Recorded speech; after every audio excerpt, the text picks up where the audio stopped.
नमस्कार मित्रांनो. खूप लोक विचारत आहे की NCMC कार्ड काढण्यासाठी काही शेवटची मुदत आली आहे का, म्हणजे अशी कोणती दिनांक दिली आहे का की ती शेवटची तारीख असणार आहे.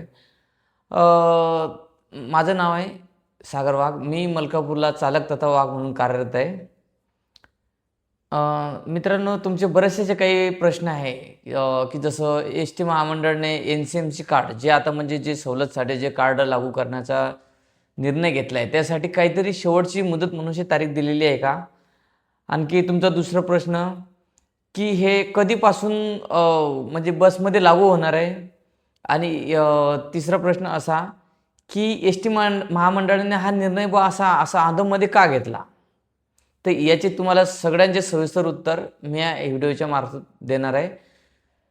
मी आशा करतो की तुम्हाला या व्हिडिओमधून काहीतरी तुमची उपयुक्त माहिती तुम्हाला भेटेल. आता एस टीमध्ये ह्या कार्डला का आणलं आपण, तर एस टीमध्ये आपण ह्या कार्डला याच्याकरता आणलं मित्रांनो की जसं आपल्याकडे कॅशलेस सुविधा चालू होईल आणि विना पैशाचा आपण प्रवास करू शकू. म्हणजे जर का तुमच्याकडे एखादी वेळा प्रवासामध्ये पैसे नसेल तर तुम्ही या कार्डने, माहिती आहे आपल्याला की आपण फोनपेने पण पेमेंट करू शकत होते. आता आपल्याकडे UPIचं पेमेंट पण आपण स्वीकारू शकलो असतो आणि ATMचं पण आपण पेमेंट स्वीकारू शकलो असतो याच्यामध्ये. पण मग विषय काय माहिती आहे का, हे कार्ड असं आहे का तुम्ही याच्याने आपला जो प्रवासाचा डेटा आहे हा पूर्ण गव्हर्नमेंटला जाणार आहे. म्हणजे आपल्याकडे जे कंजेक्शन आहे, जे आपल्याकडे सवलत भेटते, सवलतधारी आहे, म्हणजे 75 वाले म्हणजे अमृत महोत्सववाले आणि महिला, दिव्यांग आणि हे जे व्यतिरिक्त जेवढे पण कंजेक्शनवाले, जेवढे पण सवलतधारी आहे त्यांचा डेटा गव्हर्नमेंटला जाणार आहे. ह्या कार्डचा हा एक फायदा आहे आणि त्याचा दृष्टिकोन जो आहे तो एकदम सरळ आहे आणि चांगला पण आहे. आपल्याला असं आता बऱ्याच लोकांना असं वाटतं की आता तुम्ही ATMने पण पेमेंट करू शकत होते. डेबिट कार्ड आपल्याकडे भरपूर सारे ऑप्शन होते. फोनपे, UPI सगळं आपण ते वापरू शकलो असतो. पण हिच्यामध्ये आपल्याला हा डाटा जो आहे हा गव्हर्नमेंटला डिजिटली ट्रान्सफर होणार आहे. याच्याकरता हे कार्ड खूप महत्त्वाचं आहे. कारण की आता महामंडळामध्ये खूप साऱ्या सवलती, तुम्ही अजून बघितलं पण नसेल, अशा अशा सवलती आहे की तुम्ही त्याचा विचार पण, एखादी वेळा सवलतीवर व्हिडिओ बनवेल मी, पण तुम्हाला सांगतो मी इतके सवलती आहे की तुम्ही त्याचा विचार करू शकणार नाही. आणि मित्रांनो, याचा आणखी एक फायदा असा होणार आहे की आपण ज्या प्रवासादरम्यान, म्हणजे आपण आता प्रवास करतो, बसने जातो, बसने आता माहिती आहे आपण सर्वसामान्य जनता, आपल्याला बसशिवाय पर्याय नाही आहे. आपण सर्वसामान्यामध्ये येतो. काही लोक आहे ज्यांना बसची गरज नाही, पण आपल्याला गरज आहे बसची, तर आपण बसने प्रवास करत असतो. काही लोकांकडे आपण तिकीट काढतो, तिकीटचे पैसे देतो, पैसे दिल्यानंतर तिकीट होते थोडंसं कमी, ₹31, ₹32, 100ची नोट देतो. परत कंडक्टरचा तुमचे वाद होतात, बाकीचे पैसे घेण्यासाठी डेपोमध्ये तुमचा टाईमपास होतो. हे सगळ्या गोष्टी घडत असतात. त्याच्यासाठी हे एक कार्ड आहे जे फार उपयुक्त आहे. आणि परत विषय तसाच येतो की तुम्ही ते फोनपेने पण फोनपेला बऱ्याचशा अडचणी असतात. कधी-कधी नेटवर्क जाम असतं, कधी-कधी पैसे अटकून जातात. पण हिच्यामध्ये ते तसं होणार नाही आहे. हिच्यामध्ये जर तुम्ही कार्ड प्रेस केलं, तुम्ही जर का ते कार्ड रिटर्न केलं, तर तुमचे पैसे लगेचच्या लगेच ताबडतोब त्याच्यामध्ये न कट होता ते कार्ड बॅक करता येतं. आणि फोनपेला तशी फॅसिलिटी नव्हती. फोनपेला यायला 24 तास, 48 तास, कधी-कधी 4 दिवस, 5 दिवस, याच्यामध्ये प्रवासी आणि वाहकाचे खूप वाद होत होते. आता ह्या कार्डमुळे ते वाद पण कमी होणार आहेत. आता मित्रांनो, सगळ्यात महत्त्वाचा मुद्दा असा आहे का एस टीने हे जे कार्ड आहे आपलं NCMC, याची काही शेवटची मुदत जाहीर केली का, की ह्या तारखेच्या आत तुम्ही हे कार्ड काढा. तर मित्रांनो, मी तुम्हाला सांगू इच्छितो की एस टीने अजून कुठल्याही प्रकारचा असा GR काढलेला नाही. एस टीने अजून असा कुठल्याही प्रकारचा GR काढलेला नाही का तुम्ही ह्या तारखेपर्यंत, म्हणजे एखाद्या ठराविक वेळेपर्यंत हे कार्ड काढून तुम्ही असं काहीच नाही. अजून कुठलाही GR एस टीने असा काढलेला नाही. आता मी बऱ्याचशा यूट्यूबला बघितलं, व्हिडिओमध्ये बघितलं, असं फेक न्यूज भरपूर बनलेले आहेत की ह्या तारखेपर्यंत तुम्ही काढा अन्यथा असं होईल. ह्या तारखेपर्यंत तुम्ही काढा नाही तर तुम्हाला असं होईल, की अमुकला असं काढा. तुमच्या कुठल्याही सवलती बंद होणार नाही आहेत जोपर्यंत 80% 80% जोपर्यंत लोकांची NCMC कार्डला नोंदणी होत नाही, रीतसर ऑनलाईन दिसत नाही, तोपर्यंत एस टी तुम्हाला कुठलीच सवलत नाकारू शकणार नाही. असा हा एस टीचा GR आहे. तुम्ही आता ठीक आहे, तुम्हाला ते काढावं लागणार आहे, एवढं नक्की काढावं लागणार आहे तुम्हाला, पण गडबड नाही आहे. जास्त धावपळ करू नका, शांततेत काढा. वेळ आहे अजून, तुम्हाला वेळ भरपूर भेटणार आहे. जोपर्यंत तुमचे सगळे जुन्याचे कार्ड कंटिन्यू म्हणजे नोंदणी होणार नाही तोपर्यंत ते एस टीला लागू कंटिन्यू करता येणार नाही. ठीक आहे, तुम्ही आता काढलं तर तुम्ही पेमेंट त्यांनी करू शकतात, पण अनिवार्य करू शकणार नाही. जोपर्यंत सगळ्यांकडे ते कार्ड येत नाही तोपर्यंत कमीत कमी 80% लोकांकडे ते कार्डाची नोंदणी झाली तेव्हा ते कार्ड अनिवार्य करण्यात येईल. तोपर्यंत आपलं जे सवलत आहे, जे आपली फॅसिलिटी आहे, जे आपल्याला सगळ्यांना जे कंजेक्शन आहे ते तुम्हाला प्रत्येक तिकिटामध्ये प्रत्येक याच्यामध्ये ते सवलत तुम्हाला भेटणार आहे. महिलांना ते सवलत कंटिन्यू राहणार आहे.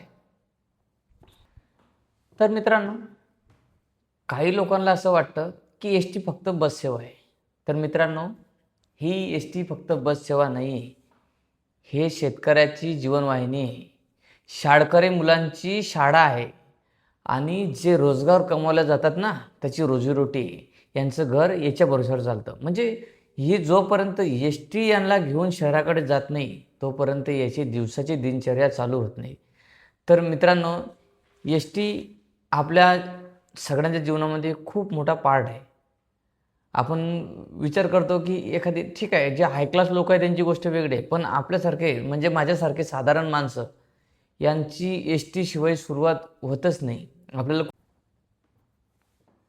कसं आहे मित्रांनो, एस टी डिजिटल होणं हा निर्णय चुकीचा नाही आहे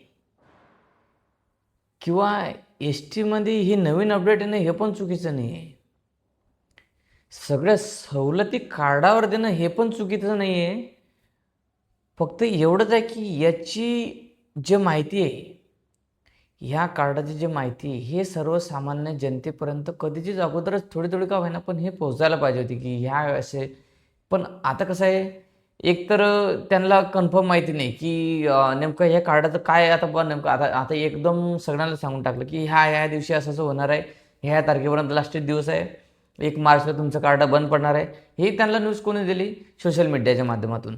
आपले जे एस टीकडून कुठल्याही अशी अधिकृत माहिती प्रवाशांना देण्यात आली नाही. हे कुठंतरी चुकीची गोष्ट आहे की त्यांना अगोदर पूर्व माहिती द्यायला पाहिजे होती की बा ह्या तारखेपर्यंत तुम्हाला हे कार्ड काढायचं आहे, इतका वेळ तुम्हाला भेटणार आहे, तोपर्यंत तुमची सवलत चालू राहणार आहे. म्हणजे ते कसं एवढा गोंधळ माणसाचा झाला नसता. हे सगळा नियम म्हणजे हे जे एस टी महामंडळ निर्णय हा खूप चांगला आहे, आम्ही त्याचं स्वागत करतो. पण विषय असा आहे की थोडंसं का होईना प्रवाशांना थोडीशी अगोदर माहिती भेटली असती तर एवढा गोंधळ झाला नसता. मित्रांनो, आता एस टी हे फक्त शहरासाठी नाही आहे.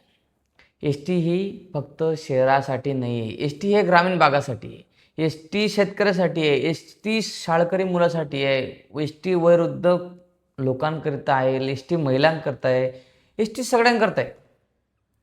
जर का आपल्या एस टीमध्ये एवढा मोठा बदल होतो आहे, तर सगळ्यात अगोदर ग्रामीण भागाची म्हणजे जे ग्रामीण भागातले लोक आहे, त्यांचा विचार मनात घेऊनच हे काहीतरी काम करायला पाहिजे. कारण की आता ग्रामीण भागामध्ये बरेचसे लोक असे आहे की त्यांना लिहिता वाचता सुद्धा येत नाही आणि विशेष म्हणजे त्यांना मार्गदर्शन कोण करेल याची पण त्यांना माहिती नाही. मित्रांनो, एस टी ही सरकारची नाही, लोकांची आहे. बदल झाला तर लोकांना आपण विचारात घेऊनच बदल झाला पाहिजे, अशी माझी वैयक्तिक माहिती आहे. तर मित्रांनो, तुमचं जर का कार्ड तुम्हाला जर का काढायचं बाकी असेल तर तुम्ही नक्की काढा. गडबड करू नका. कुठल्याही प्रकारचं अजून असं नाही की तुम्ही व्हॅलिडिटी संपून जाणार की ह्या तारखेपर्यंत तुम्हाला द्यायचंच आहे किंवा नाही दिलं तर तुमचं प्रवासच रद्द, असं काही नाही. शांततेमध्ये कार्ड काढा. गडबड कसली करू नका. तुम्हाला अजून भरपूर वेळ आहे, पण कार्ड तुम्हाला काढावं लागणार आहे. आणि कुठल्याही प्रकारचा आणि सगळ्यात महत्त्वाचं म्हणजे कोणत्याही फेक न्यूजला तुम्ही बळी पडू नका. कोणाही न्यूजला तुम्ही बळी पडू नका किंवा हे एखादी न्यूजवाला सांगतोय की ह्या तारखेला तुम्हाला काढावं नाही तर असं होणार नाही तर सवलत, कुठलीही सवलत बंद पडणार नाही आहे. तर मित्रांनो, धन्यवाद. तुम्हाला माझा व्हिडिओ कसा वाटला, माझी थोडीशी माहिती जर का तुमच्या कधी कामं आली असेल तर नक्कीच मला लाईक करा.